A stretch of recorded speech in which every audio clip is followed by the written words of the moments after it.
모든 사람을 살리는 생명의 말씀을 값도 없이 받아 생명길을 가게 하시니 감사합니다. 우리에게 값없이 주신 이 귀한 하나님의 생명의 말씀, 이 성경을 우리가 늘 사랑하고 그 말씀 안에 살기를 소망하고 말씀을 힘입어 우리가 지혜와 명철 가운데 늘 선악을 분별하며 하나님께 순종하는 삶이 되게 하여 주옵소서. 우리에게 기도와 말씀 가운데 온전한 분별력을 허락하여 주옵시고 늘 주님의 마음을 기쁘시게 해드리는 귀한 성도들의 삶이 되게 하여 주시옵소서. 주께서 우리의 모든 기도 가운데 함께 하시고 늘 주의 뜻을 깨달아 주님과 함께 동행하며 걸어가는 또 오늘 하루가 되게 하여 주시옵소서.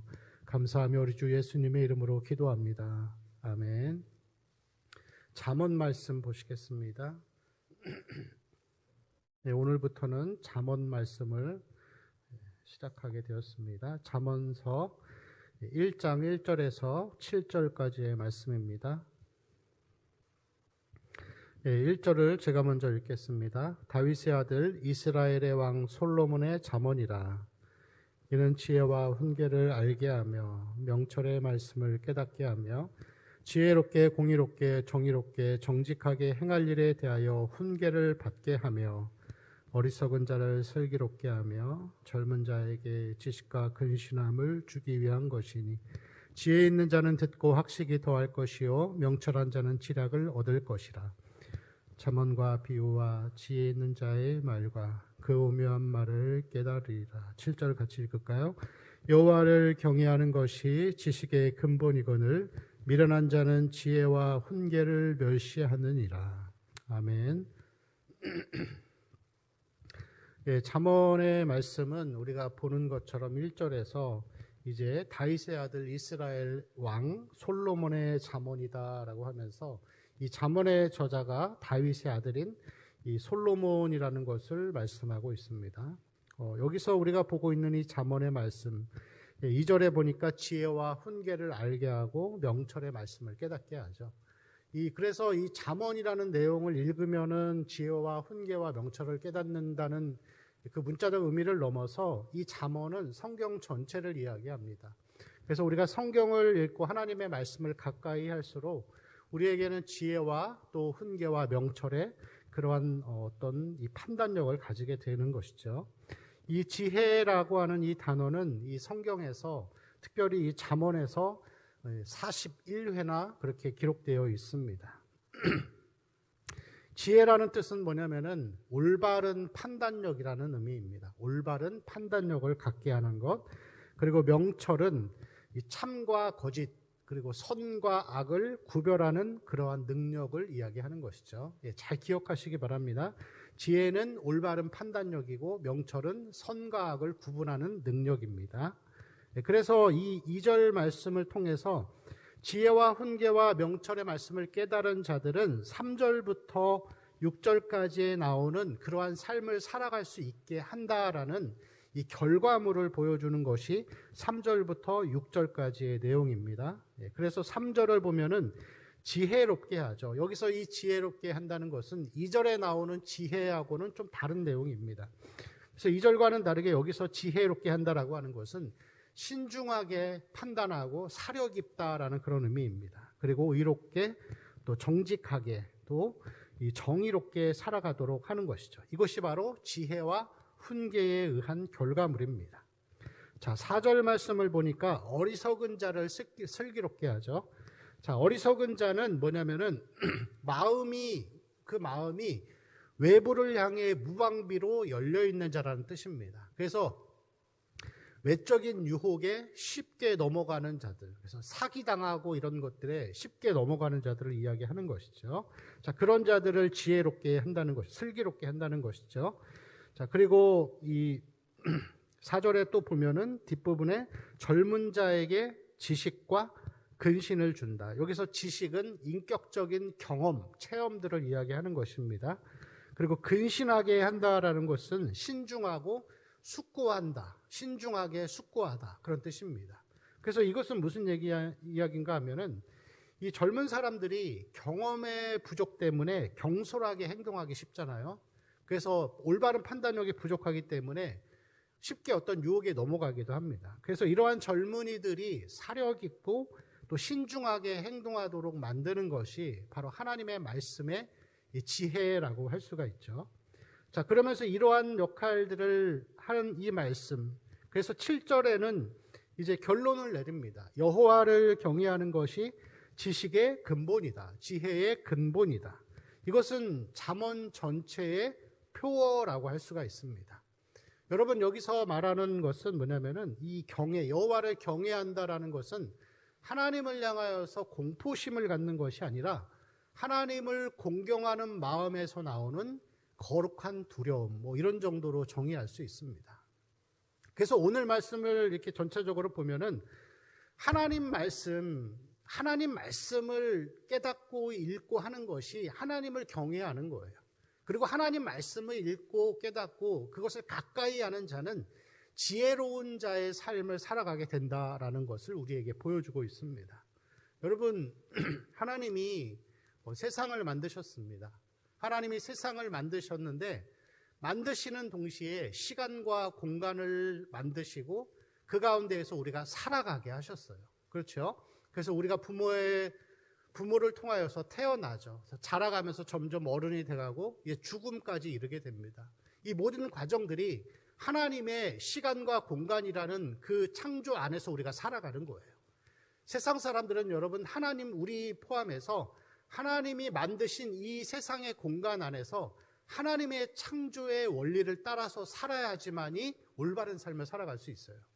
무슨 얘기냐면은 어떤 사람이 2교대 근무를 합니다. 그래서 낮에는 자고 밤에 일하는 거예요. 근데 이 사람이 그러한 이 2교대 생활을 한 2년, 3년 정도 하다 보니까 건강에 심각한 문제가 오는 거예요. 술, 담배도 하지 않고 운동도 열심히 하는데 비만과 당뇨와 고혈압과 이제 고위험군에 속하게 되는 거죠. 왜 그렇죠? 하나님의 창조 원리는 뭐죠? 낮에는 일하고 밤엔 자는 거예요. 아주 단순하게 생각해서. 그렇게 살아갈 때만이 그냥 정상적이고 건강한 삶을 유지할 수 있다는 것을 보여줍니다. 여러분, 이 말씀의 원리 안에서 우리가 보고자 하는 내용들도 똑같아요. 세상의 원리도 그렇다고 한다면은 이 신앙적인 원리, 하나님이 정해주신 말씀의 원리도 똑같다라는 것을 보여주는 거예요. 여러분, 세상에서 사람들이 요즘에 그런 것들이 있습니다. 기획부동산이라고 해서 사기치는 거죠. 그래서 많은 사람들을 모아가지고 어디 좋은 땅이 있는데 여기에 투자하면은 몇 배의 수익을 거둘 수 있다라고 하면서 이 서민들을 이렇게 유혹해서 이 투자자들을 막 몇백 명씩 모읍니다. 그래서 돈을 받아가지고 몇백억을 모아가지고 그걸 가지고 도망가는 거죠. 근데 그 땅이 어딘가에서 진짜 알아보면은 이 개발이 제한되어 있는 그린벨트 지역 이런 곳들, 아니면은 높은 산의 중턱, 개발할 수 없는 곳들. 근데 여러분, 사람들이 왜 속죠? 그런 일들에 대해서 왜 속죠?